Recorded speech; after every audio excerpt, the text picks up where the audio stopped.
When you think of voice actress Monica Rial, what anime characters come to mind? Bulma from Dragon Ball? Suyu Asui, aka Froppy from My Hero Academia? Stocking from Panty and Stocking with Garter Belt? Personally, I think of Mira Jane from Fairy Tail, as that was the first anime I got to know about her. There's something about that sweet, high-pitched voice that essentially makes Monica Mira Jane, but that's not necessarily what this video is about. She has gotten a lot of hate and harassment by defenders of Vic Mignogna when she spoke of some bad experiences with him. As the title of this video reads, I'm here to show evidence that Monica isn't exactly lying about Vic and one of the people she named in one of her stories, Stan Dahlin.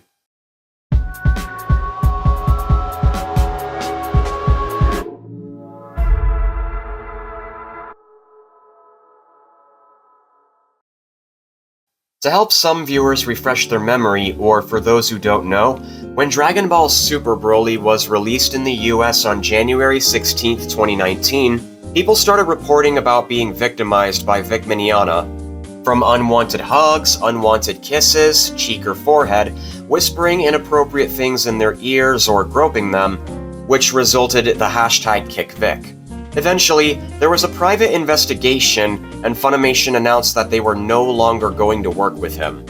At the time, the voice actors who worked alongside him were not legally obligated to reveal any private information to the public. That was until Vic filed a lawsuit against them for defamation. Unfortunately, the main reasons why he lost were because he hired real estate lawyer Ty Beard, who knows nothing about defamation. He admitted a lot of the claims, and he couldn't prove that Monica Rial or Jamie Marchi were lying about him. Now, this is where we get into the details of a couple examples with Monica. We'll start with her famous hotel story. She was in a relationship with someone else, I think before she met Ron Toye, and Vic was in a relationship with Michelle Specht. According to her, Vic took her to his hotel room to show her a video, and so she thought it was a platonic interaction. She claimed that Vic grabbed her and kissed her without her consent, but she didn't scream or fight back because she was raped one time, and sometimes fighting back can make the situation worse. Eventually, there was a knock on the door, and it turned out to be Stan Dahlin. She stated that he came in and asked if she was alright, which she responded with, "Oh yeah, I'm fine," with her face covered. But when he wrote his affidavit, he said he had no memory of the events described in Bulletin 4 of the response. He claimed that if he saw Monica distressed leaving Vic's room, he would have remembered it. Lastly, he invited Monica and Vic to the convention he ran several times, and speculated that he wouldn't have done that if he was informed. This is what led many I Stand With Vic members or YouTubers to be like, "Oh my gosh! Here it is! Monica Rial has officially lied! Stan Dahlin refuted her! Now we've got her!" But when the court dismissed Vic's lawsuit because he couldn't prove Monica lied, they get angry and are like, "What? The evidence was so obvious! She must have bribed the judge!" However, both those things are not actually true. But I guess that's the internet for you. They are so incredibly driven by their hate for Monica, emotions, and bias to cloud their judgment. I guess it's to be expected that they would make a mistake like this. And their followers will believe anything they see and click on. That's why I'm making this to clarify things a bit. Before I do, though, I want to give a little bit of advice. Do not listen to those YouTubers who claim Monica lied just because Dahlin says he doesn't remember, because Deep Humor is not a lawyer, Unreal Network is not a lawyer, and Perception Check is not a lawyer. No amateur personality who propagate Monica supposedly lying is not a lawyer. Likewise, I'm not a lawyer myself, but there's one big difference between me and them. I listen to professional attorneys who know how defamation works. In fact, I have a question for everybody who listens to Nick Rekieta. How many other lawyers do you take advice from? If the answer is no one, and Rekieta is the only one, then I would recommend checking the ones that I'm going to recite. Now, I was looking around the Funimation You Should Be Watching discussion page on TV tropes and found a couple users who gave official legal advice on the Monica Stan scenario, lawyer or not. One example is Lightly Snake. Like all the lawyers across the country, he knew Vic had no chance of winning, which he wrote, "Suing was a stupid move, inconceivably stupid. The nature of the allegations means that unless discovery yielded a smoking gun, the chances of proving it false as well as that the defendant said it knowing its falsity was almost nil.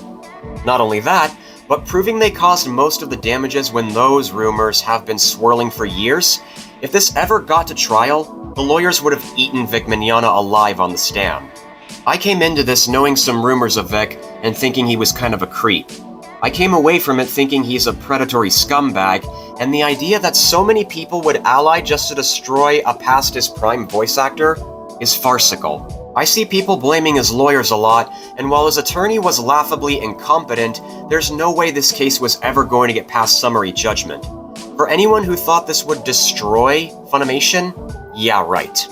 As for what he had to say about Monica and Dahlin, no witness directly refuted Monica's claim.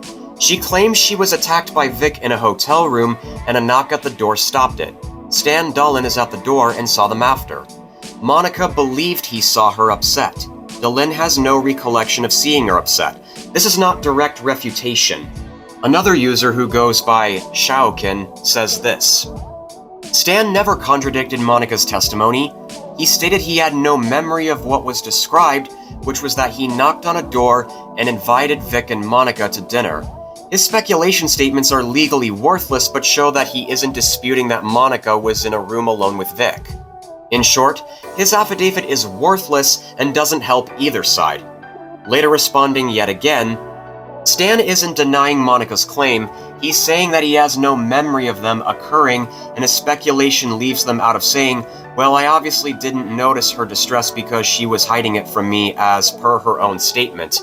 Interesting that you didn't think of that scenario, that Monica is telling the truth, and that Stan didn't notice the distress she said she was trying to hide.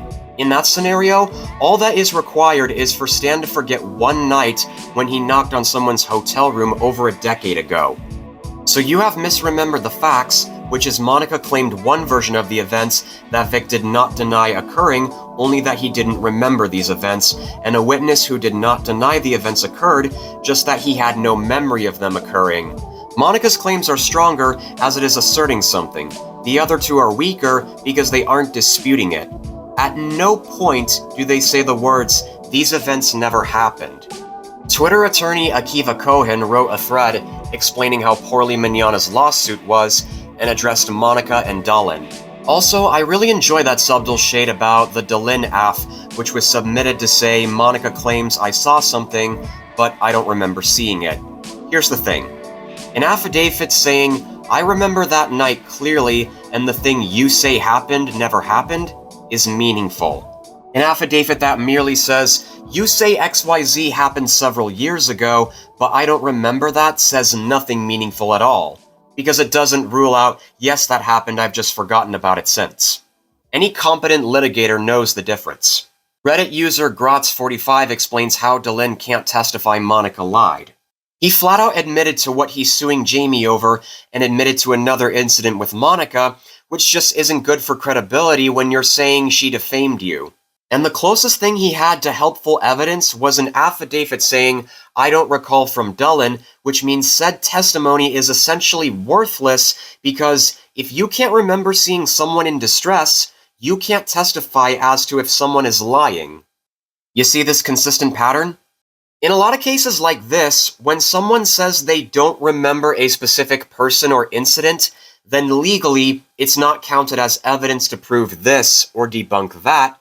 It's just nothing. Helpless. Inadmissible. Irrelevant. Now, if Dahlin were to write an affidavit that said, the thing Monica claimed never happened, and told a different story with details that don't add up according to Monica, based on his memory, there would be a possibility of Monica lying. See, if you were to claim that she lied about her alleged hotel story, you would be accusing her of committing perjury. And if she did, she would have been charged for it. But since Dahlin says he doesn't remember seeing Monica upset, then he didn't prove she lied, and there's no document that says she was caught. So guess what? The lawyers aren't out to get Monica and charge her for perjury. They haven't found evidence. Saying he doesn't remember seeing Monica traumatized is not confirming she lied or that he sides with Vic Mignogna. But it was these amateur I Stand With Vic YouTubers who chose to take it that way. As I said before, because they hate Monica so much and they're so desperate to have Vic win, I feel like they're getting way too ahead of themselves, and when they do, they only set themselves and their viewers up for major disappointment. I would also like to address some issues I spotted in one of Deep Humor's videos. Because I've learned more, I wanted to make a bit of an update since I last addressed this. Keep in mind, guys, I know Monica's going to say, oh, this happened a while ago, some details may be misconstrued. I kinda love and hate that he says, oh, before Monica or you defenders of her say it was a long time ago or was a misunderstanding, it's like, hey, you let me decide when Monica is lying. Hear me? Feels like he's trying to get ahead of certain arguments or legal advice lawyers would counter him with. But I don't think that's what he's really thinking. But if something happens years ago of this magnitude, you're going to forget what color shirt Vic was wearing, what color the sheets on the mattress in the hotel room were. You're not going to forget someone asking you if you're okay after you just got assaulted. What do you mean Monica is going to forget what color Vic's shirt or his hotel room were? Monica, who started a podcast with Jamie Marchi, said she was the one who was traumatized by Vic, which means yes, she remembers every detail in that room regardless how long ago it was, and of course she remembers the person who asked her if she was okay. Stan obviously remembers coming to the door of the plaintiff's room because that's what he stated under oath. Now, is it possible that he or the plaintiff don't remember the specifics of that evening? Sure, because guess what? It was a normal night for them. I'm the one who was traumatized. I could draw you a picture of the layout of that hotel room down to the horrible freaking sailboat art on the walls. I remember every tiny little detail. That's why she told her story and named Stan Dahlin. Of course, as the attorney stated, saying he doesn't remember that is not proof of lying. If he really were to do that, he would have said, I remember that night, but what Monica said never happened. So if there's any reason he doesn't remember, yes, it's because it was a long time ago, and for him and Vic, it was just another regular night. Although, because Dahlin said, if I had noticed Monica being distressed leaving Victor Mignogna's room, I am certain I would remember it, some people, Monica included, argue that although he doesn't remember seeing her upset, he did at least say he saw her leaving Vic's room, and as a result, it somewhat benefits Monica's case.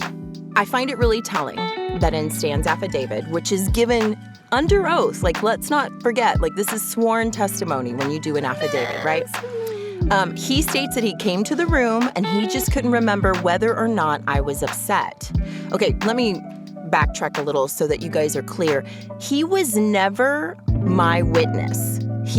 I never meant to say his name, but when you go to a deposition and you're under oath and it's nervous, I was just going to say con owner to try and keep him out of it, but I accidentally said his name, right? So he was never my witness, just somebody that came up in my deposition. So under oath, he says, I went to the room, she was there, but I couldn't tell, how she felt. But here's the biggest source that benefits Monica even more, while simultaneously demonstrates Ty Beard's incompetence. While I was listening to Monica and Jamie's podcast, I took a look at all these links they provided for their listeners to look into, one of them leading to these demand letters that Vic and Beard sent them before they were taken to the court. To highlight Monica's, Ty Beard wrote, the Twitter statement on February 6, 2019, dropping in to say this, stop harassing my friends and colleagues. You want the truth? It happened to me. I had hoped it wouldn't come to this, but here we are. I don't owe you anything, but if it'll stop from harassing to someone else, then so be it. This statement is defamatory and false because a mutual consensual kiss 12 years ago is not assault or sexual assault pursuant to Texas law. Apparently, Mignogna probably told Beard about the accusation Monica made against him, as a result, admitting to kissing her. He thought it was consensual, but she testified otherwise. So rather than helping Vic prove he didn't kiss her, he admitted it through Ty Beard. He just thought the context was different. The problem is when you're filing a defamation lawsuit, you need proof the things you were accused of did not happen.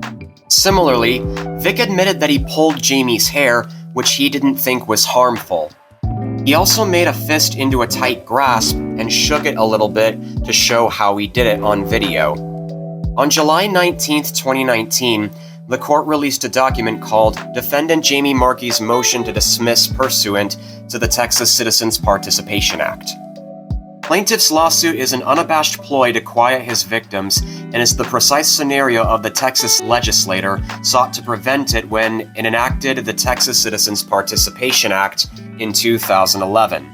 As established below, plaintiff's legal action must be dismissed because A. Jamie's complained of statements are protected by her constitutional rights of free speech and association, B. Plaintiff is a public figure, and C. Because plaintiff cannot put forth clear and specific evidence of each element of each of his claims against Jamie. Jamie therefore asks the court to dismiss plaintiff's claims against her in accordance with the Texas Citizens Participation Act and to award Jamie her attorney's fees, costs, and sanctions to send a message to abusers across Texas that they cannot use the Texas judicial system to intimidate their victims into silence. Fast forwarding to paragraph 9, it says, while sworn under oath in his deposition, plaintiff plainly admitted to assaulting plaintiff, or I guess defendant, in exactly the same manner as described by Jamie in her statement. Though the camera veered slightly to the right just before, plaintiff even gestured on camera about the tight grasp he had Jamie over. Plaintiff then had the audacity to interpret how he thought Jamie should have felt.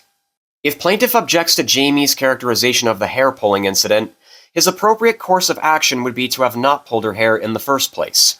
This is bolstered by plaintiff's own admission that individuals can perceive the same situation differently, and that Miss Marchi could have perceived her hair being pulled differently than plaintiff did.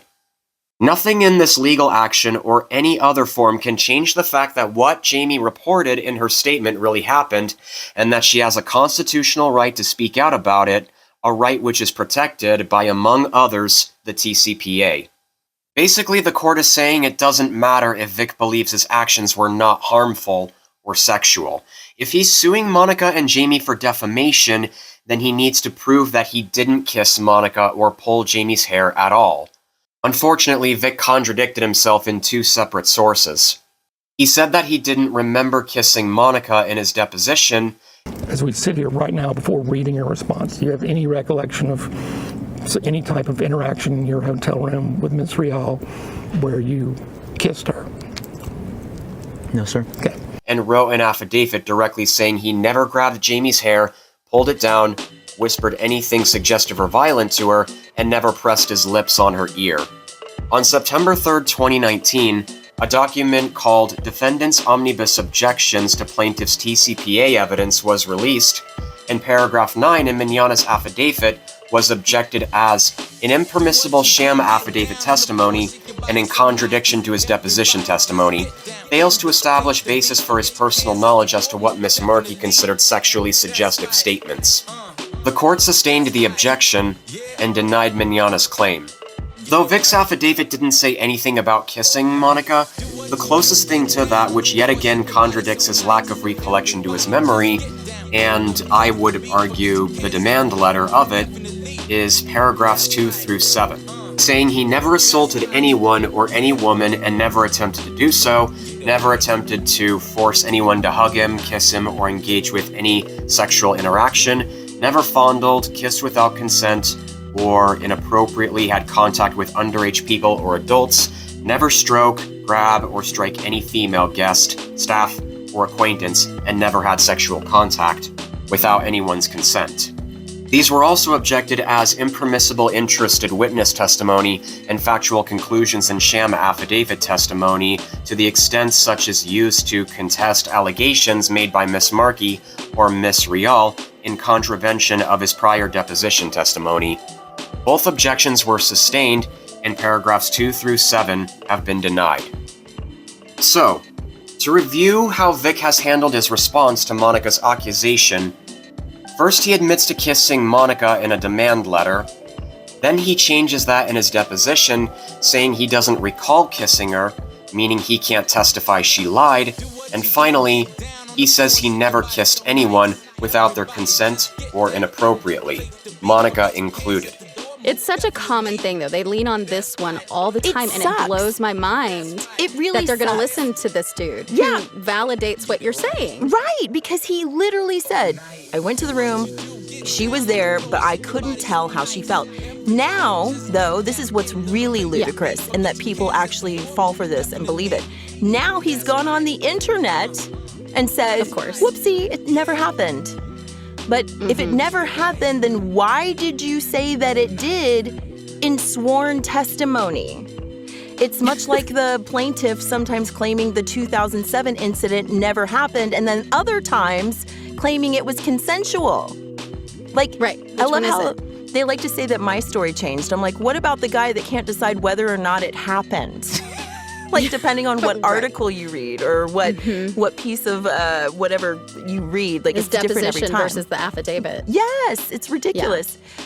So, either Vic has poor memory issues or he's lying. Either way, contradicting what he said previously versus now do not make his case look good. Aside from the Stan Dahlin thing, one of the rumors I heard was that Monica apparently kept changing her story, another assumed reason why Vic defenders believe she's lying. Now, let's compare Mignogna's contradictory to how Monica has seemingly, quote, retold her allegation at different times. On Twitter, before the lawsuit, she says she didn't fight back out of fear of making the situation worse, especially since she claimed to have been raped as a teenager. She froze out of fear, and then there was a knock on the door, which saved her. I think the assumption of changing her story originated from an IO9 article, or apparently now known as Gizmodo, where it highlights a woman who went by Charlotte, though that wasn't her real name, stated that Vic invited her to his hotel room to show her a video of his, and she didn't suspect anything creepy, as they were both in relationships. Then Vic aggressively kissed her. She tried to pull away, but he pulled her back in. She was frozen in fear, and there was a knock on the door, which stopped the incident. Does this sound familiar? It sure sounds like Monica Rial, and I think what caused Vic defenders to believe she changed her story here, and therefore lied, was one detail that she hasn't mentioned other times she retold it. That detail was when she said she tried to pull away from him, only for Vic to pull her back in. However, if that's what they're talking about, I think Vic defenders are overthinking this. Just because you mention one detail that you didn't mention other times doesn't mean you're lying. After all, most of what Monica told was pretty much the same and consistent. Contrast that to Vic's side where he said he did kiss her, but thought the context was different, later says he doesn't remember kissing her, and says he never kissed her, which gets very confusing. I don't know about you, but I haven't seen the court releasing any document calling out on Monica for changing her story with the pulling away part the way they did to Vic in omnibus objections. So if there's anything I've learned here, as long as the majority of the story is the same, I don't think it's that big of a deal to add one or two things. Even if she did change it once, it doesn't really help Vic, as he did it more than her. Recently, Mars Girl, the creator of #KickVic, uploaded a video called The Entire Vic Mignogna Story, The Face of Anime's Dumbest Culture War. She highlights Nick Rekieta trying to make up excuses to make Monica look evil and dishonest, so I'll play a couple clips of them and give you my thoughts on them. And gee, if you can believe it, Nick Rekieta live-streamed this video of Monica giving this deposition too. And of course, he did the whole body language pseudoscience thing about everything she had to say the whole time. She looks away, Every time she answers, she looks down. She doesn't look at Carrie in the eyes. Look at the evil. Look at the evil look. Look at that. God, micro expressions, right? I hate you, you bitch. That's what she's saying with her eyes and mouth there. Watch her eyes. Watch her eyes. You tell me she's telling the truth. You tell me she didn't catch herself in a lie just now. This is amazing. You don't get to see this too often. This is someone realizing they screwed up on camera in deposition in real time. Well, unfortunately, not making eye contact isn't always a sign of lying. According to an AI overview, it is not a reliable indicator. People look away for a variety of reasons. Maybe because they're embarrassed, uncomfortable, or they're trying to think, recall, or process information. An article on Psychology Today argues that research suggests that liars maintain a more deliberate eye contact than dishonest people do, and they have to overcome their natural urge to avoid eye contact with their target to make themselves look believable. Of course, even making direct eye contact isn't a dependable cue to detect lying, ironically. Podcast host Mel Robbins talks with journalist Evie Pomperas about other signs of why people break eye contact sometimes. Are there any cues that for you over the years became kind of a telltale? I had always heard, for example, that if people look away, they're lying to you, which of course made me go, wait a minute. I have ADHD. A lot of times I will look away, gather my thoughts, come back. But are there telltale signs with the eyes? So this sounds like such BS, the whole eye thing. It's like, I know, like it's a marketing thing. Think of it this way, like how can everybody do the same exact thing with their eyes? So here's the thing with eye contact. How a person does eye contact depends on that person. Like, you know, sometimes you ever have a serious conversation, maybe with your kids, and you're trying to talk to them and they're doing this on you. Yeah. And you're like, look at me when I talk to you. You want to try to refrain from doing that because that's just them releasing stress, releasing energy. You're also getting a really good baseline on what they do when they're stressed out. Oh. Now, when you want to teach them, hey, when you talk to people, I want you to have good eye contact because it conveys trust. It conveys authority. That's different. What did you ask me, Mel? You asked me, what am I excited about, right? Yeah. And I had nothing. But I broke eye contact with you and I looked down because you know what I was doing? I was searching my mental Rolodex and I'm like, do I? But I had to break eye contact to do that so I could really go into my head. I'm not about to lie to you. That's just what I do. Ultimately, it depends on circumstances. In this case, with Monica, I'm gonna have to side with Mars Girl. Nick Rekieta is using body language alone because that's what makes his viewers feel better about how much they hate her. But since she retold the same story with the same details as she always described, maybe averted eye contact isn't proof she's lying after all. Maybe she's trying to think and remember.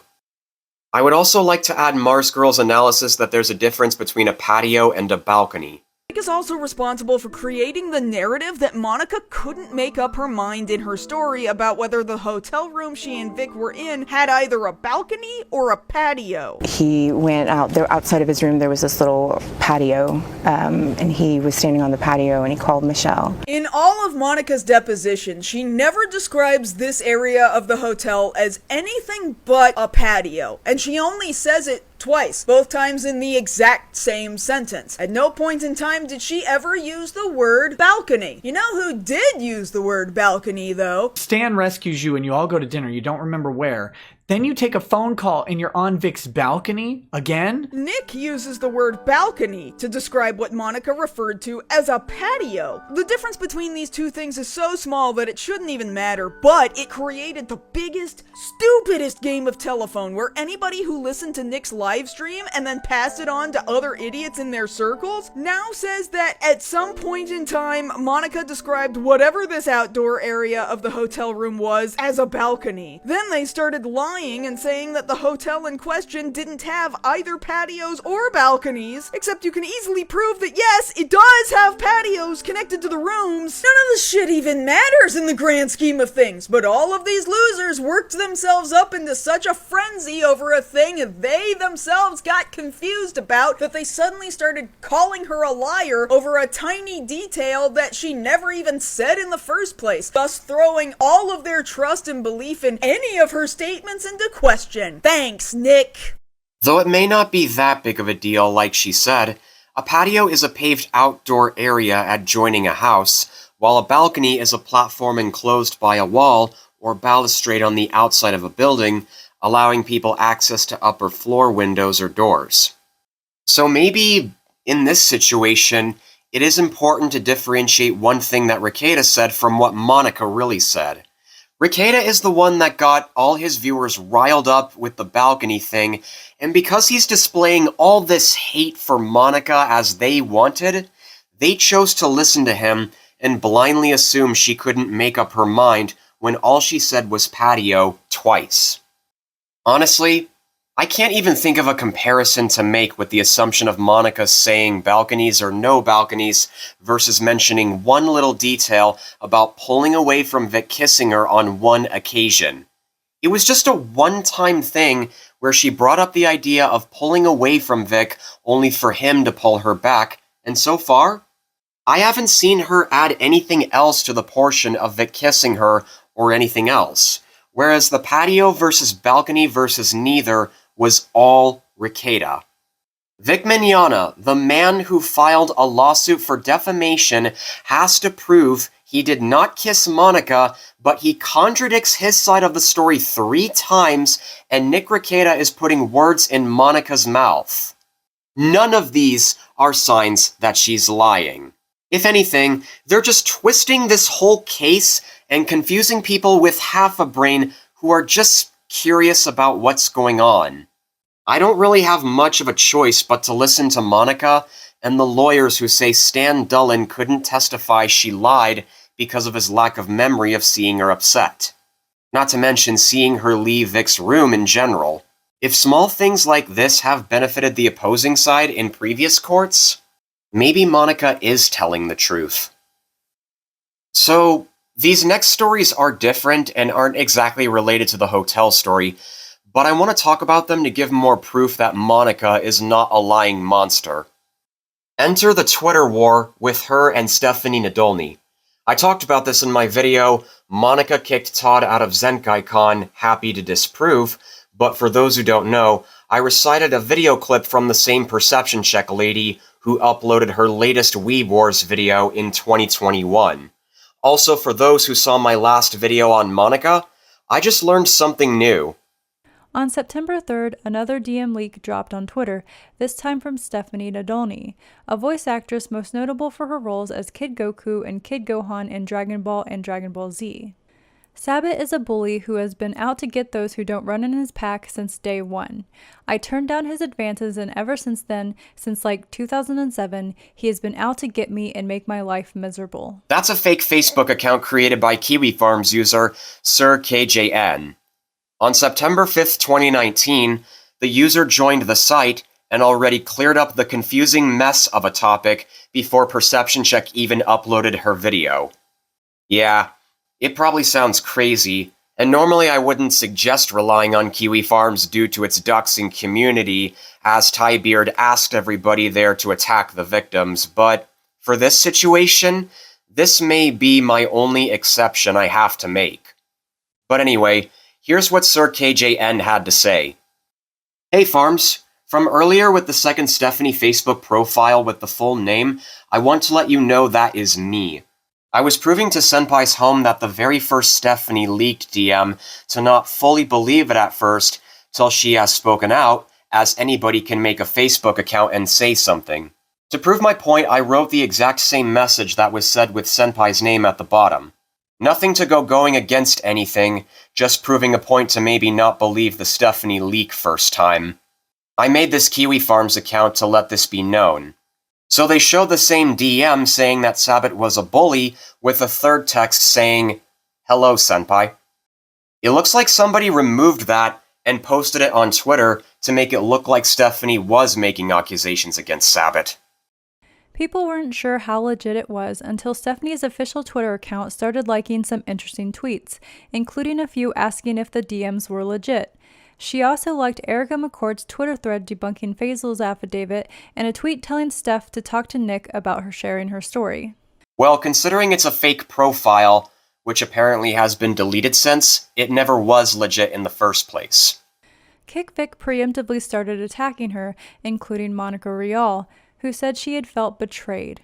At first, yes, but if you zoom in and read it closely, it says, I felt betrayed because she was liking certain tweets that were inflammatory against me, but it turns out she was hacked. I know it looks blurry to read, but not to worry. I have a screenshot with a much clearer image, and it says exactly as read. So when Monica puts quotation marks on the liking part, she's putting emphasis on what she thought was going on. I also took a screenshot of the discussion they had, and Stephanie confirming she was hacked and was going to fix it. Going back to the screenshot in the Weeb Wars video, the next thing Monica states was that she asked Stephanie to call her, which she hasn't yet, and speculated she was freaking out. There's obviously more to this story, with Monica saying Sabbath didn't have any whatever it was. Unfortunately, she's deleted her Twitter account as she was hacked too recently and moved to Blue Sky since, so now we'll probably never know the rest. But I have taken a few screenshots of her and Stephanie confirming there was a hacker involved beforehand, proving Stephanie never backstabbed Monica. So it wasn't the real Stephanie Nadolny who made allegations against Chris Sabat. It was a Kiwi Farms individual who made a fake profile on Facebook to demonstrate how anyone can do that, make themselves look like the real deal, and say something bad about another actor or producer. Going back to Sir KJN's post to continue reading the second paragraph, with the Kick Vic Moonbutt showing Stephanie saying that she has been hacked, that profile only has Stephanie, not her full name there, which would have been from her real profile. Here are the files to show that I did make it. Didn't do it to make any bad accusations or falsehood, just to show how easy it is to make a Facebook profile and make DMs seem real, that's all. Wanted you to know the full information. My bad part was not removing the Stephanie name I made. So here's what I think happened. A random I Stand With Vic stan saw those texts Sir KJN made. They took a screenshot of it, removed the hello sent by part, and uploaded it to Twitter to make it look like it was the real Stephanie, deceiving both their allies on I Stand With Vic and enemies on Kick Vic. Whether it was the same or a different stan, they hacked into Stephanie's Twitter account, and they were the one that liked all the tweets against Monica, Erica McCord's thread denying, if not debunking, Faisal's speculation of what he thought was going on between her and Vic in his affidavit, and was suggested to contact Rekieta and have a discussion with him. This chaotic mess drove Monica mad, and that was until she contacted Stephanie to see if she had control of her account, which she responded she didn't and was hacked. I would also like to address the year the fake profile wrote. They got that from Chuck Huber's affidavit, which stated the Dragon Ball Kai dub was recorded that year, but that is incorrect. It was actually 2010, so you might want to check your memory, Huber. Anyway, 2010 was the year when Nadolny was replaced by Colleen Klinkenbeard as young Goku, and at the time, Sabat was married to another actress named Tabitha Drysdale for about 2 years. Drysdale had roles in Dragon Ball Z Battle of Gods, Dragon Ball Z Resurrection F, and Dragon Ball Xenoverse. These were recorded a few years after Sabat's decision to recast everybody. If he really did make any advances towards anyone, that would mean he would be cheating on Tabitha, and she would have to come out and make it known, as Michelle Specht did with Vic Mignogna. But there are no records of that, even after apparently divorcing in 2023.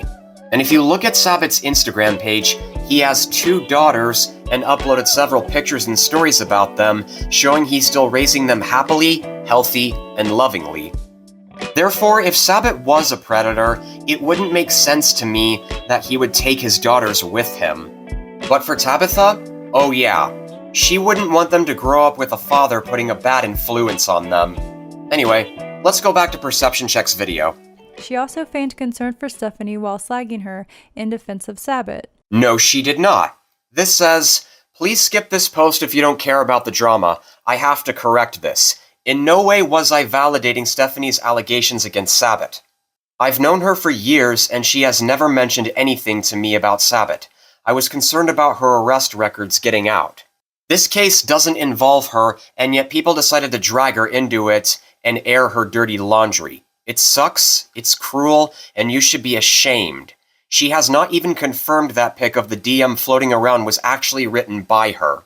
Also, I have no idea if there will be more Dragon Ball. I certainly hope there is, who doesn't, but the voice actors would be the last to know. That said, if there is, of course there will be a new Broly for obvious reasons. And to the fans who reached out looking for comfort, only to try to twist my words and use them against me, you're disgraceful. I love the fans and want to be able to speak with them privately, but you've ruined that for them. I hope you're happy. To the fans, I love you all dearly. I'm sorry you've had to endure this drama. I promise you, when this is all over, I'm going to work to bring our community together. This has been hell on all of us. I just want to go back to chatting with you guys and having fun. To clarify, I felt betrayed because she was liking tweets that were inflammatory against me, but it turns out her Twitter was hacked. So, going back to the first part of the thread, when Monica says Stephanie's allegations, what she is referring to is the fake Facebook DM demonstrating how anyone can impersonate a voice actor which has been edited to make it look legit. Also, her arrest records is not a real document, if this is what she is referring to. See, having checked this on photo forensics, every paragraph and picture are highlighted in color, which is a sign of an edited product. If it was real, every detail would have to be white. Monica also said Stephanie had nothing to do with any of this drama or the lawsuit, which she's right. She loves working on Dragon Ball and doesn't like it when certain fans distort everything she says and does to make her look bad. She is willing to have fun interacting with her real fans, and lastly, she restated that Stephanie's account was hacked. So Monica mentioned the sham DM at the start to explain what was going on. See, Perception Check clearly got these screenshots from a certain Kiwi Farms user showing Monica saying negative things, and whoever it is that took them, instead of knowing the entire information of these small stories around the drama, they scroll through Monica's Twitter account, take screenshots of certain posts, and recite small portions of what she said to make a conclusion that directly contradict everything Monica says at specific times. For example, when Monica says Stephanie didn't substantiate the screenshot and Monica herself didn't validate the allegation against Sabbath, she showed a screenshot of her saying that she thought Stephanie was her friend, which, don't get me wrong, that is a sign of feeling betrayed. But this was likely before she found out Stephanie was hacked. Which means this conversation she had with someone was either on September 3rd, September 4th, or early September 5th, and then clarified everything in the afternoon that day. So now that she had, Monica made it clear that she and Stephanie are still friends. Again, whoever it is that captured these negative things Monica said took them at random times to make them look bad, rather than think about when they took place to organize the situation. Which means they weren't paying attention enough, or are intentionally ignoring the other details and lying on purpose. If they are, that would kinda make them look hypocritical. But hey, it's painfully clear that Austin Rose and other people she listens to don't like Monica or Chris, so I guess it's to be expected they wouldn't listen to her. I don't know how many of you know, but I also found out that Stephanie announced to briefly returning to voice young Goku in Dragon Ball Daima on November 11th, 2024. A recent time when Crunchyroll absorbed Funimation, with Chris Sabat, Monica Rial, and Jamie Marchi still keeping their jobs there. So given the evidence Monica presented, Chris Sabat's family, the arrest records being fake, and a recent update of Stephanie reprising one of her famous roles, I think it's safe to say that Perception Check's analysis of her, Monica, and Sabat has not aged well. Therefore, she should probably make an update and tell her viewers what has changed since. But if she's not going to do that, then maybe she shouldn't have started making these in the first place. The jelly bean story was a confusing topic for me when I was first getting into this drama, because I kept seeing a bunch of people saying that the only reason Vic was fired because of a jelly bean he ate, and that it was a petty move to remove him. But as I did more research, I realized that he didn't get fired for eating a jelly bean. I mean, yes, the incident did involve a jelly bean, but it was the comment Vic made that Monica took as inappropriate. In Vic's own deposition, he says that Sony executive Tammy Denbo asked him if he remembered the incident, which he did. She said, do you recall being at an event with Monica, at a convention event, and eating a jelly bean that she had signed and saying, now I can't, well, Monica said, why would you eat that? You know, you're going to get ink poisoning. And I, off the cuff, made a joke that, well, now I can say I ate Monica Rial. Okay, the joke clearly wasn't good, and in a normal office workspace environment, it's probably enough to get you a scolding from HR. But I agree, amongst everything else we have seen here so far, it is hardly the worst thing amongst all of the terrible things that Vic Mignogna has done. It's not great, but it's not the worst. Yes, it was clearly a joke. So, Vic wasn't fired because he ate a jelly bean. He was fired for being inappropriate with other people closer to his age and minors. One of the things he did was make a comment about Monica when he ate the jelly bean with her initials on it. I kid you not, if you go on Google and type in Vic Mignogna jelly bean, you'll find a bunch of YouTube videos and Twitter comments of people freaking out about how he was simply fired because he ate a jelly bean and that's it, when all they had to do was listen to the entire information and think about the meaning behind it. If you showed this obsessively long video to Vic's fan base, somehow they would see a completely different video with a runtime of less than 5 minutes because they would shut their eyes and their ears for 99% of the runtime and somehow come out of this having perceived a totally different video only discussing a crude jelly bean joke. And they will come away from the video telling you that literally the only reason Vic got fired from Funimation was because of a jelly bean. I'm not kidding. Run a quick search on Twitter for the phrase "fired over a jelly bean" and prepare to be amazed. These people genuinely only heard this part of the story and decided it was the simplest, most stupid thing they heard about the entire lawsuit, and then selectively chose to ignore all of the rest of the information presented to them. It's like trying to put together a 1,000-piece jigsaw puzzle, except you decided not to put the puzzle together at all and instead just grabbed one random piece out of the pile, and then you loudly and confidently told everybody that the puzzle didn't even put together a picture. Except you didn't bother to put the whole picture together, you idiot! You elected to ignore the entire rest of the pieces of the puzzle that would have given you the entire picture. I cannot make this any more clear. Vic wasn't fired over a jelly bean. The jelly bean was just the cherry on top of an entire shit sundae. There is so much other assault or harassment involved in Vic's dismissal from Funimation's projects, and you have just decided that none of that shit is important.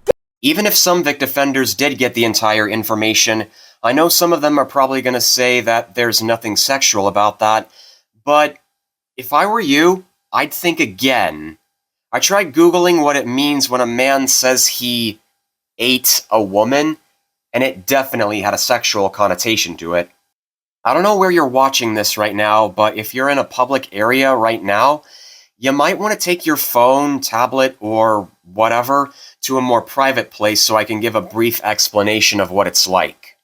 When a man says that he ate a woman, it can be used as a slang term for performing oral stimulation on them. I'll even show you guys a couple screenshots of a few sources I took so you can maybe pause and read them to get some more information about it. Anyway, if I had to guess why she said it was inappropriate, it's probably because she took it as an oral sex kind of thing. So, rather than saying there's nothing sexual about saying you ate someone, I think a more accurate defense Vic stands would probably want to say is, Vic didn't mean it like that. But unfortunately, that's a different opinion Monica and the HR have, so it won't necessarily help him with anything, even disprove the allegations against him. Like I said about the hair-pulling thing with Jamie, if Vic believes Monica is lying about the jelly bean story, he needs to prove that he never ate anything with her initials on it and never made any jokes about eating her at all. But since he admitted he did those things, then it weakened his defense and objections. So for this situation, I'm probably going to get a lot of hate for this, but I'm going to have to side with Monica. Men need to be careful with what they say or do around women and to women. People overall need to make sure how suitable the joke is they're telling in a public workplace as well, because if it's considered inappropriate, your boss might give you a scolding. Of course, like what Mars Girl said, the joke about Monica wasn't good, but Vic has done worse things than that, like bringing young fans to his hotel room or house to seduce them, or cheating on Michelle Specht at least 50 times. Like when he was having relations with other actresses while he was the director of Junie Tyson, given that he cast Chelsea Beard, Haley Todd, and Cara Edwards. Now that we've looked into the context of the jelly bean comment, I'd like to highlight a couple more deep humor videos to counter some things he said. He tries to make Monica, Ron, and other Funimation voice actors look hypocritical by showing a clip of Ron filming Monica's lower body, the latter getting spanked one time, and outtakes of the Dragon Ball dub cast making a lot of crude jokes. Just take it. Whatever, they can buy another one. I'm serious now. Cool. Oh, okay. First of all, this is my fiance Ron, everybody. He's not just a perv. I mean, he's a perv, but he's not just a perv. Well, we should mention, because you are behind this table, but your fabulous tights that have cassettes all over them. I just want to start off by saying these two are obviously a couple and they're romantically involved, so they can make these types of crude jokes to each other, right? But remember, their main criticism of Vic Mignogna is that he sexually assaults people, and he sexually assaults them in public at cons, sometimes during panels, according to them. So Ron Toy just made this incredibly crude joke in front of everyone, trying to make a joke that he's going to film her crotch or whatever. More like her leg to me. This video is going to be super short, but I just want to know what your guys' opinions are on this video. Do you guys think this is just innocent fun, or do you guys think that this kind of like discredits some of Monica's statements about Vic, and same thing with Ron Toy? So this is something that has been dug up from one of Monica Rial's cons, where she allows herself to get spanked for charity. Which is pretty strange, because remember, she's accusing Vic Mignogna of being a perv and a sexual assaulter for, like as Jordan says right here, hugging, cheek pecking, shoulder tapping, you know, saying that he ate Monica Rial when he wrote a name on a jelly bean or something like that. All of that is sexual harassment, sexual assault, inappropriate behavior, all that. But Monica Rial bends her ass over and shows it to a bunch of con goers and allows herself to get spanked for charity, which doesn't even make any sense. But that's considered appropriate behavior to her, right? Some Funimation audio has been linked. Oh my god, I don't even want to make this video, but I have to. Oh my god, I can't. Like, my ears, guys, my ears. I will play one of these clips right now.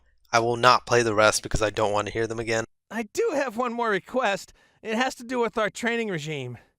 Will you guys suck me off until I come all over your faces?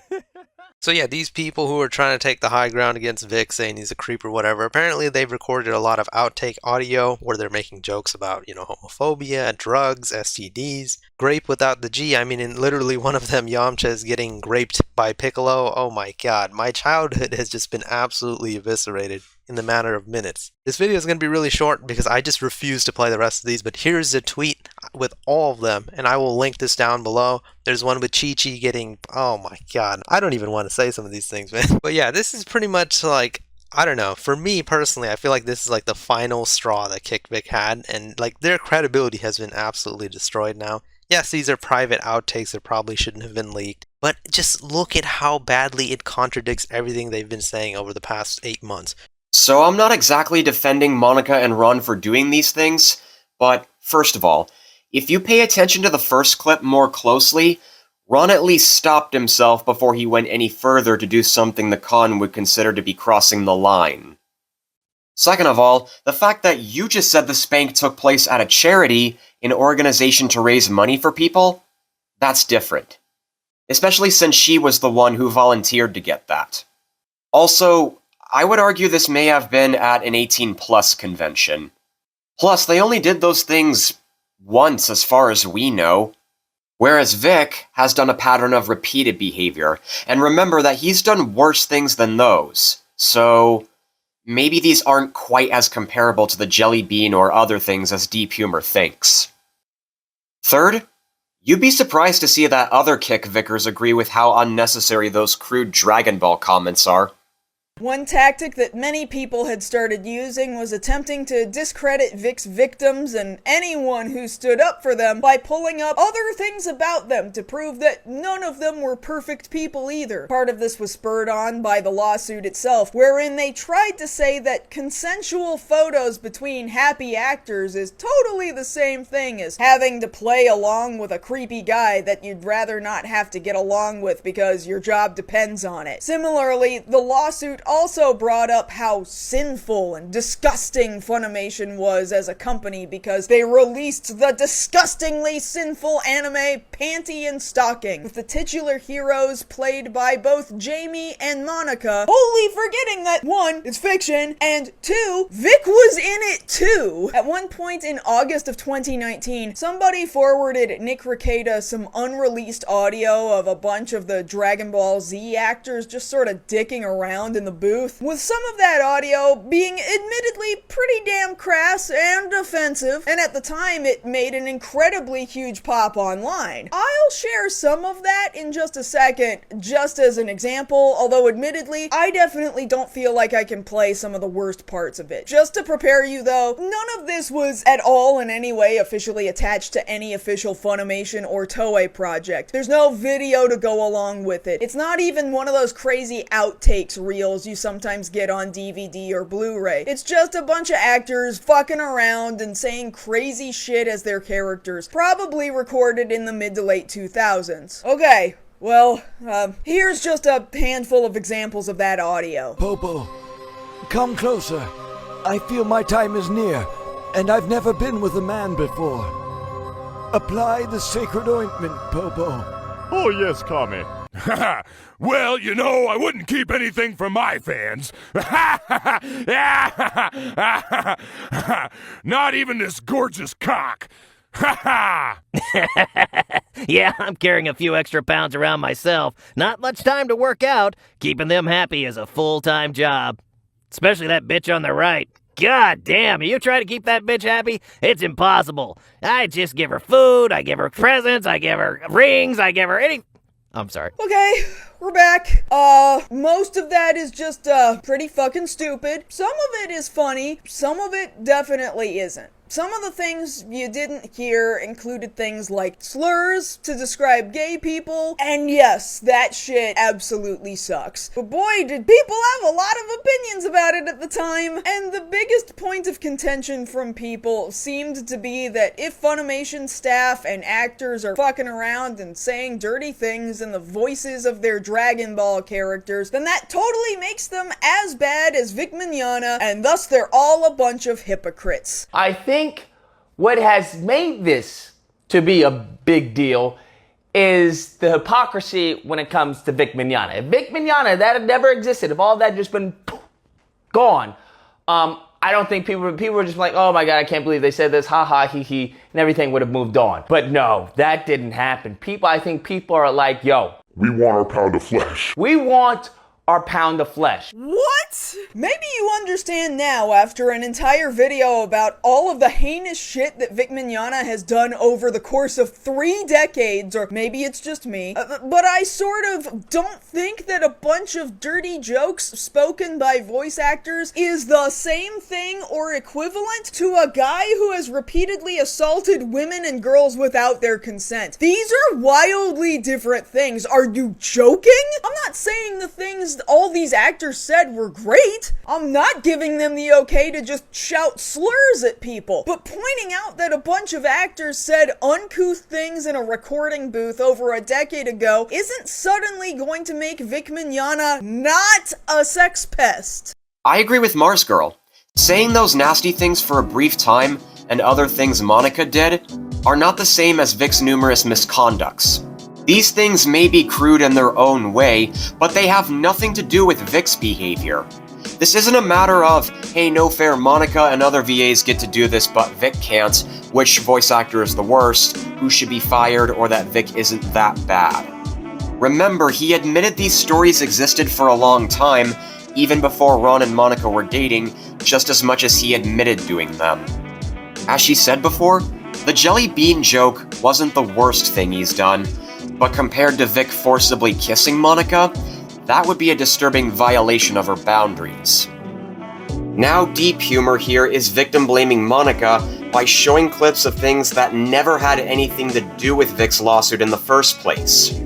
I hate it when people like that twist and distort the information around Vic's lawsuit because it only makes it harder, more confusing to understand what's going on, and miss the entire point.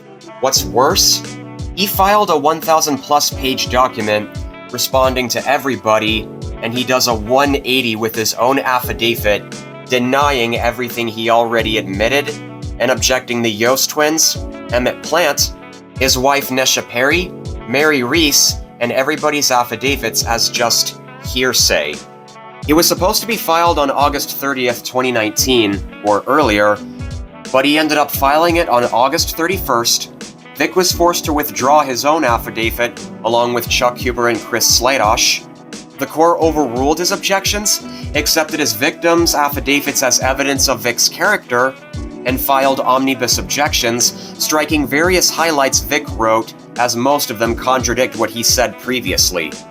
To further explain Vic's objections being overruled, I took these other screenshots of Monica Rial and Ron Toye's response to plaintiffs' objections to and motion to strike evidence offered in support of defendants' motion to dismiss. With the same Yost twins, Nesha Perry, Mary Reese, and Adam Sheehan, the court consistently said the same thing of, plaintiff generally objects to the entirety of Exhibit A, B, C, etc. as inadmissible character evidence and certain paragraphs as inadmissible opinion testimony or hearsay. Plaintiff's objections are without merit and should be overruled. A general objection is no objection at all. An objection that evidence is immaterial and irrelevant is an invalid general objection. Plaintiff's objection to Exhibit Insert Letter as inadmissible character evidence is invalid and should be overruled. Moreover, Rial and Toye offered this statement pursuant to Texas Rule of Evidence 404b2 and 406 as it exhibits plaintiff's pattern of luring women into secluded places behind closed doors to force himself upon them. This victim testifies regarding plaintiff's motives for convincing women to follow him to secluded location in order to pressure them for sex, and is directly relevant to the issues in dispute in this litigation. Plaintiff's character or character traits are essential elements of his claims, and the defenses brought by Rial and Toye, and accordingly specific instances of plaintiff's conduct are admissible. This victim's testimony in paragraphs insert numbers is not an admissible testimony opinion. The victim's testimony is rationally based on their perception and helpful to clearly understand their testimony or to determining a fact and issue. This victim's testimony in paragraphs insert numbers is not hearsay. This victim's testimony is relevant to Mignogna's reputation among his associates or in the community concerning Mignogna's character. Moreover, the victim testifies that Mignogna is a public figure, and that statement about him involved a matter of public concern. Taken from page 2 in the introduction, plaintiff's hearsay objection should be overruled because Rial and Toye are not offering out-of-court statements to prove the truth of the matters asserted. Instead, they offer the reference statements to show that plaintiff is a public figure, to show notice plaintiff's reputation and character within his community, and to show that plaintiff cannot show proximate cause for any of his claims because of the prevalent and widespread statements concerning his misconduct. Plaintiff filed this lawsuit and necessarily put his character and reputation in issue. Plaintiff is a public figure whose misconduct was a matter of public concern. He cannot now attempt to avoid evidence and testimony directly relevant to his reputation. For that reason, plaintiff's objections are frivolous and should be rejected. So despite everything Vic denies in his affidavit and objects in motion to strike, the court rejected them because he filed them in late. They contradict what he said before, some of them are just hearsay, and he didn't have any evidence to back up his objections. When you read about Vic's late filing, his withdrawal of the 3 affidavits, omnibus objections, and Monica and Ron's response to motion to strike, they show how bad Vic's legal case was.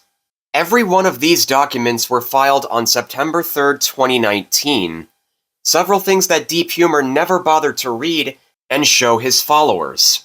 Instead, what he gives them is Sean Schemmel and Sonny Strait mock Vic Mignogna on video uploaded on the same date, blabbering about how he resents them for making fun of Vic's behavior. The more of his content I look into and compare them to the documents, the less serious I even take this guy. I don't know about you guys, but I feel like Deep Humor is less concerned about helping Vic win his case, or explaining what's going on, and more about making Monica and everyone else against him look bad. For this last subject, it's about Monica Rial and Todd Haberkorn going to Zenkaikon in late March 2019. I talked about this before, but I want to recap the story and update some of the things I mentioned last time. Nick Rekieta noted that Todd was removed from Voice Actors Panel, which he was originally scheduled to be at with Monica Rial, Austin Tyndall, and Michaela Dietz.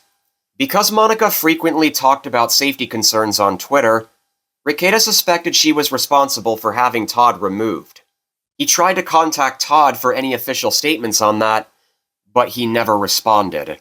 Let's talk about safety with Monica Rial, because she sure talks about it a lot. I mean, she's talking about it on Twitter fairly frequently. You can see Monica is talking all this time about safety, how she needs a safe work environment, how people deserve to be safe, how she deserves to be safe, how she's concerned for her safety, how safety is a big primary issue for Monica Rial. In fact, we learned that over this past weekend at Zenkaikon, Monica Rial actually had Todd Haberkorn thrown off of a panel that they were supposed to both be on over concerns for her own safety. Now, recently, due to the actions of Monica, Jamie Marchi, I guess Jesse Pridemore, and some other actors and actresses who have kind of hung out in the shadows, Vic Mignogna's career was destroyed almost overnight. He's become persona non grata at several conventions. He's been uninvited to the point where conventions have had to break existing contracts with him. To the point of illegality, people are trying to distance themselves from Vic Mignogna because of Monica Rial. Another actor who appears to have been hurt by Monica Rial's actions is Todd Haberkorn. Todd Haberkorn, of course, as I stated, at Zenkaikon last weekend, was supposed to be on a panel with Monica and was removed from that panel. Now, I reached out to Mr. Haberkorn to get a statement on that. He did not provide me with any statement on the issue. So I'm only going through my other source on this. And my other source is very, very good. Very, very credible and very, very reliable. Now, I have a separate source who can't confirm that Todd Haberkorn story, but a separate source can confirm to me that Todd and Monica were separated throughout the majority of Zenkaikon. They were sat at opposite ends of tables. They were placed in opposite areas of the convention, and there was not much interaction between them. Now, whether or not that was planned, I don't know. But what I do know is that the underlying implication of being thrown off of a panel, even if it's behind closed doors, even if it's just between coworkers, is that Todd Haberkorn is not safe to be around. But the damage doesn't happen to Monica, does it? The damage happens to Todd. The damage happens to Vic. Instead of taking Rekieta's word for it, I researched Todd's Zenkaikon 2019 page to see if he had any more events with Monica. Turns out, they were opening ceremonies and Autographs VIP autograph session, both which took place on Friday, March 22nd. Because of this, I find it weird that Rekieta would speculate that Monica seemingly kicked Todd out of the voice actors panel just because she didn't feel safe around him, especially considering that wasn't the only event they were scheduled to appear at together.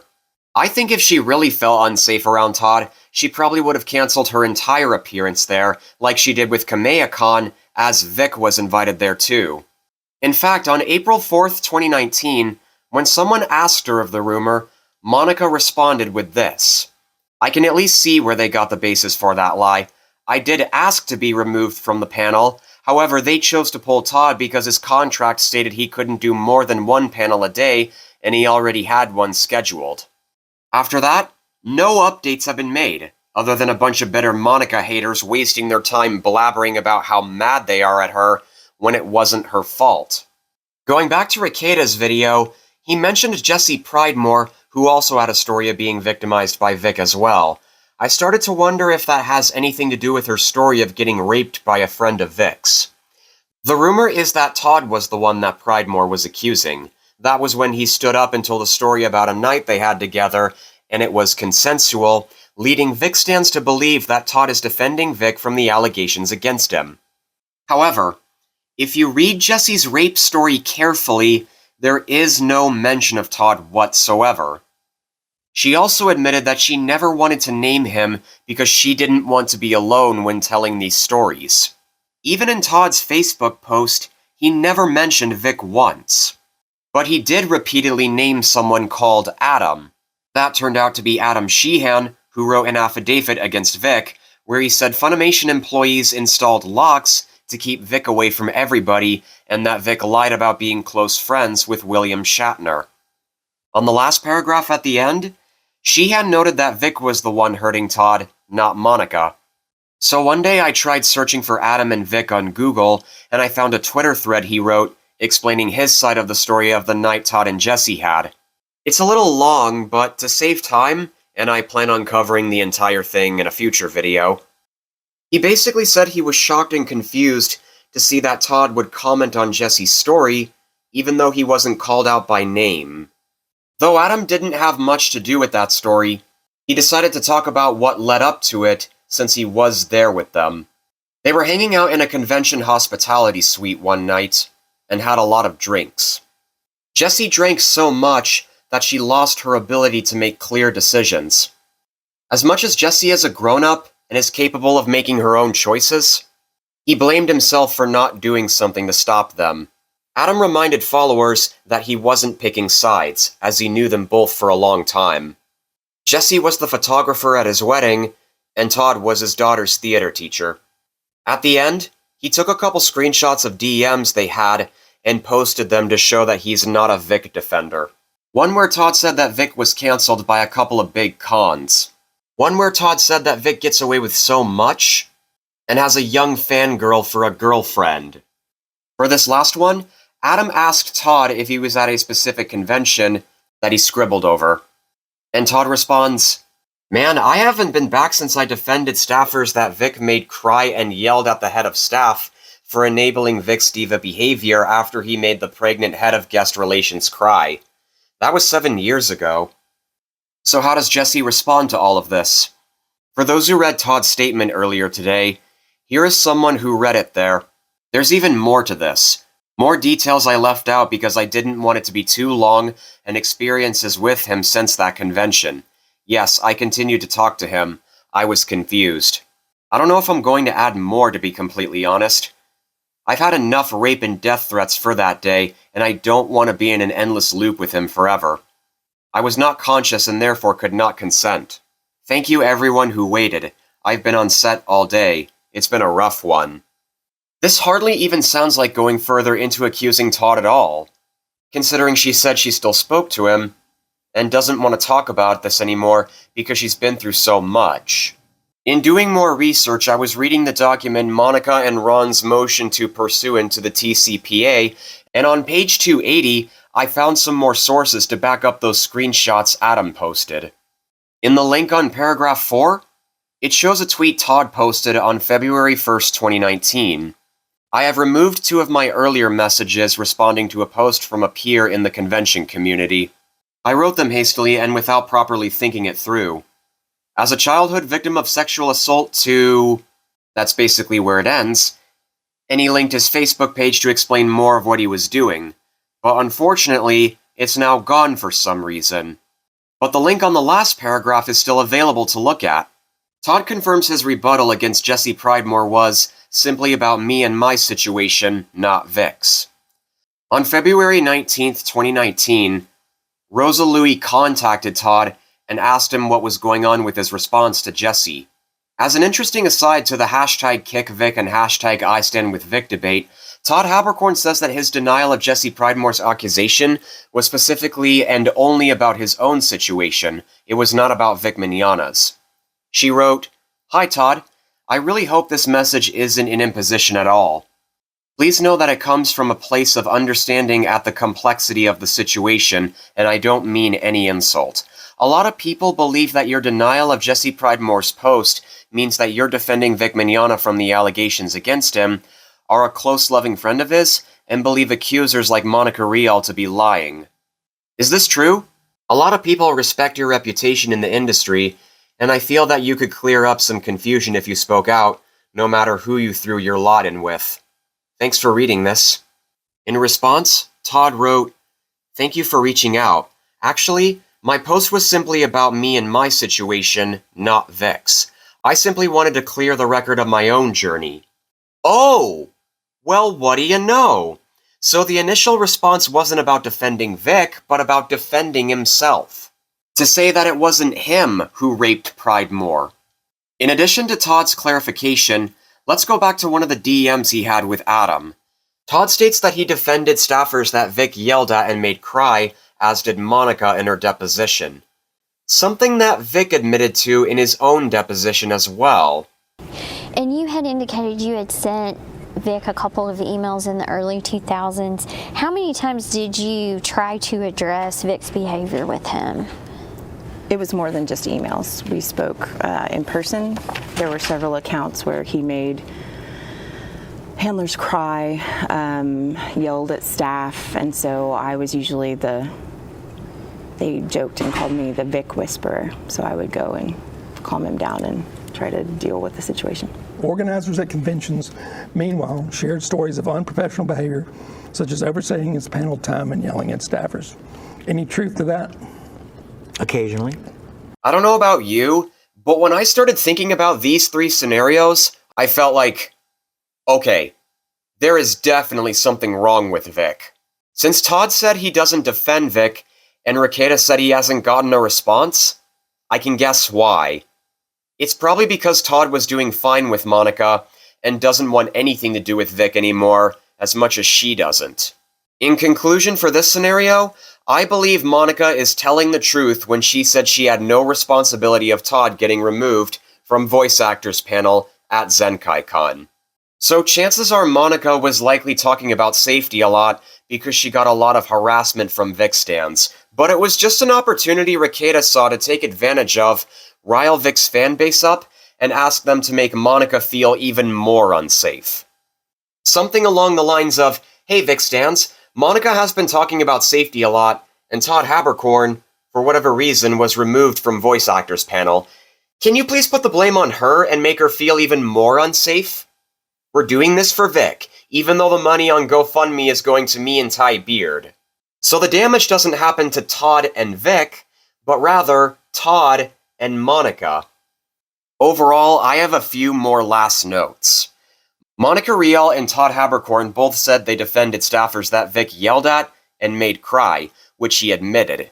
Security officer John Prager said he saw Vic being dismissive to his guest handlers and throw a fit when he didn't get his way. Then Adam Sheehan noted that Vic was very self-absorbed and he would behave differently when Adam was monitoring him because he knew Adam would report him to the higher-ups at Funimation, implying that Vic was being careful with how he acted. Simply put, when enough people report experiencing the same thing with Vic, that's when you have to question his behavior.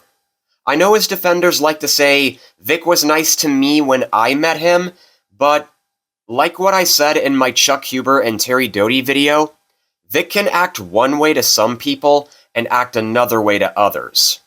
Just because he was nice to some people doesn't mean he was nice to everybody. One of the reasons I don't watch nor recommend amateur YouTubers like Deep Humor is because he reads his followers a few highlights of a document, let's say released on July 3rd, 2019, and he tells them he'll keep them updated when a new document comes out. But after that, he completely skips 3 or 4 more released in the next week or so, and next time he makes a Vic video, he ends up showing a document filed on August 10th. For example, Chuck Huber's affidavit made its debut in the late filed document, Vic's response motion to dismiss, and Humer personally accepts it as evidence of Funimation's non-existent scummy hypocrisy.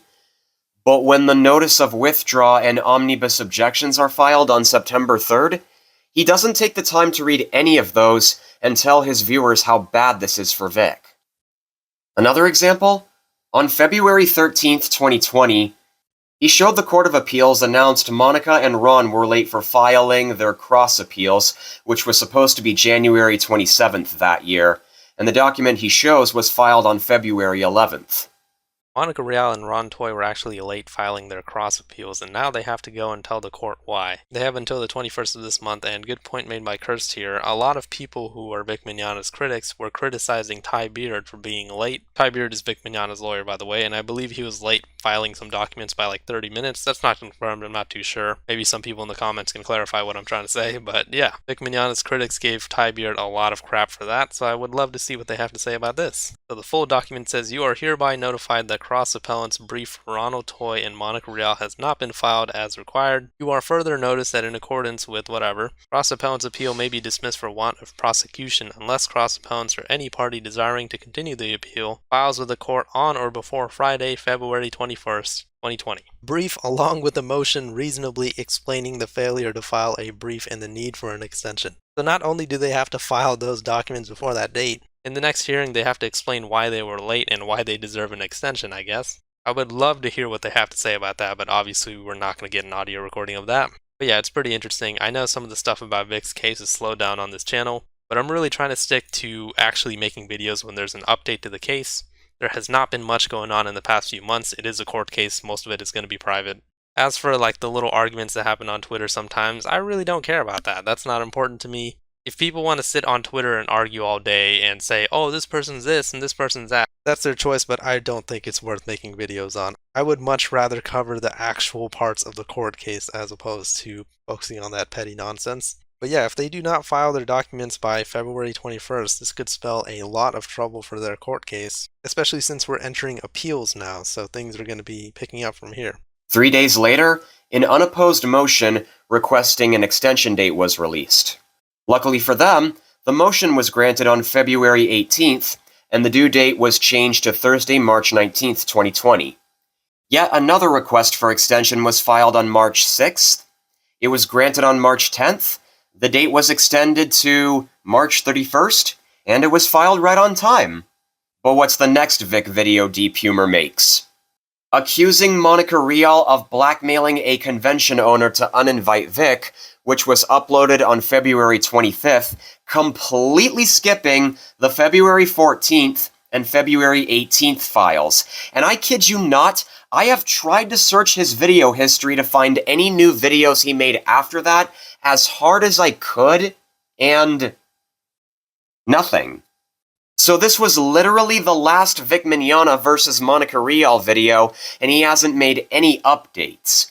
If he wants to make content about Vic Mignogna's lawsuit and his viewers to take him seriously, he needs to dedicate himself to read all of the legal papers and update his followers as soon as possible. Because if you read a few and skip others, your content becomes misleading. But like Perception Check, if he's not going to do that, then he shouldn't have made these videos in the first place. I said it before, and I'll say it again. Vic Mignogna kept changing his response to Monica's allegation of forcibly kissing her, whereas she was pretty consistent when telling her story. From her Twitter account, to the IO9 or Gizmodo article, to her deposition, and her podcast with Jamie Marchi. If you believe constantly changing one's story means they're lying, then you should be calling out on Vic. He's the one who kept saying different things, from admitting to kissing her, not recalling kissing her, and now saying he never kissed her.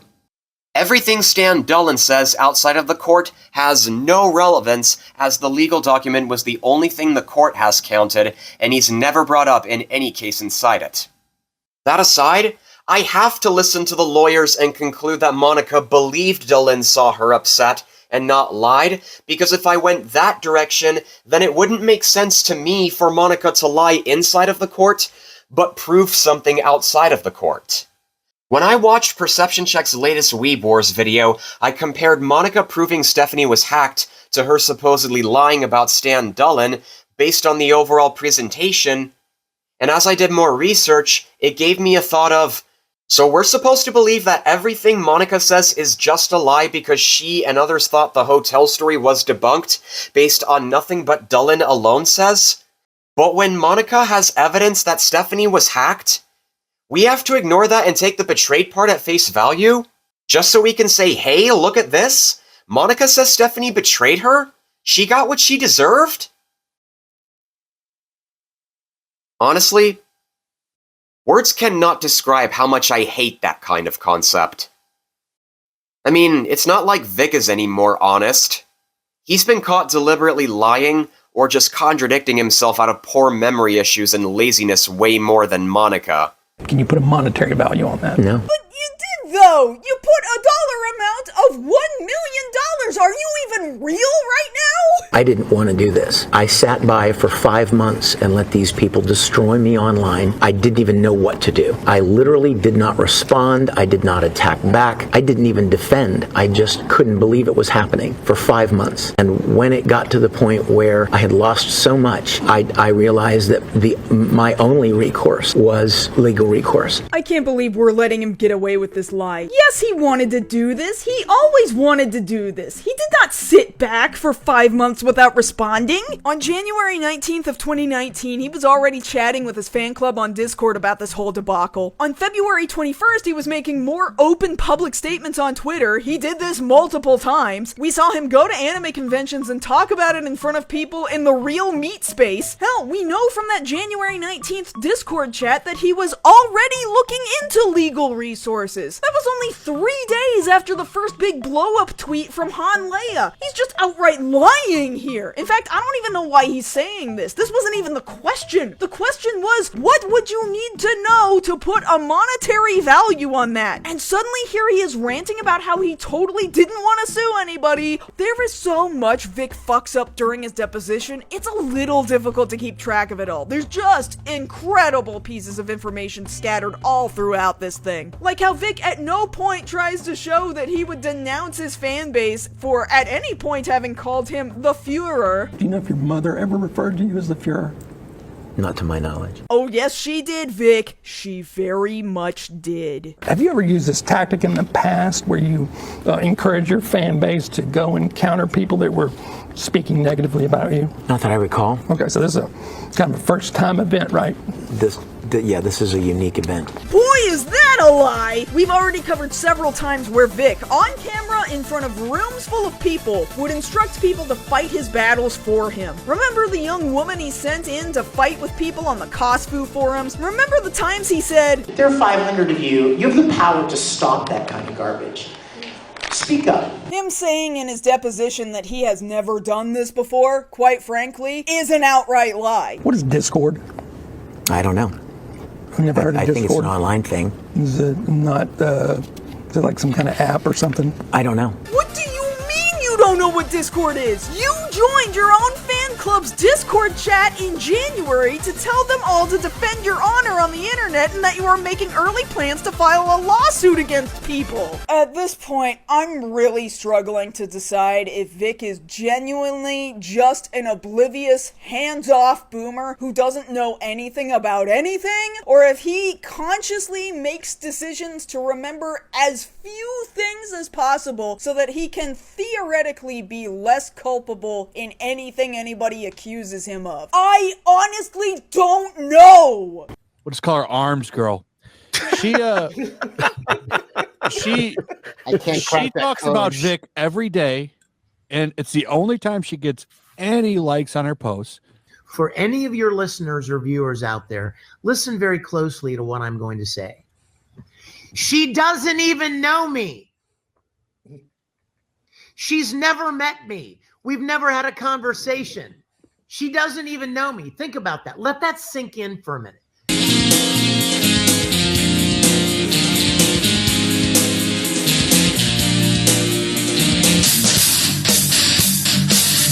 They've been treating you good? Absolutely. Yeah. This is my friend Impact. Yeah. You need to check out some research to find out what show I'm talking about. Yeah, he rode around in my head for 5 months. Yeah, that's right. Just started recording Moby Dick. Yeah. Really? Oh. There's some Japanese word that the legend of Yomobi did. Well, that's typical, right? So over time, it naturally becomes hard to tell which one it even is, or if he's telling the truth at all. As a result, if you do this for long enough, people have a right to not trust you anymore. I mean, what other lies can you spot Monica telling? How many investigations there were? She claims that the investigations were thorough, but there was only one investigation, not investigations. Incorrect. There were other investigations done by ADV Films, Sentai, Rooster Teeth, and a few other conventions before January 2019. There have been more than just the one investigation by Funimation over the years. There's been quite a few. Do you know who did those investigations? Not off the top of my head. There was one done by ADV Films back in the early 2000s that was kind of a general sweeping sexual harassment investigation that I know that he was a part of. I don't know if they ever dealt with him or anything like that, but I know that he was investigated then. Was that the only one? I know, of course, about Rooster Teeth. I don't know the specifics of that. I know Sentai, and I know a few conventions have kind of done their own investigations on it. And what did you mean by multiple? Multiple, when I was talking about multiple, I wasn't just discussing the Funimation investigation, I was discussing the other investigations over the years. Because Monica has worked in the industry for as long as she can remember, she knew about things that we as viewers didn't. So with all the evidence I found to debunk these misconceptions so far, I think it's safe to say that Monica Rial is not a liar and has been telling the truth this whole time. So maybe Vic's lawsuit was a waste of time after all.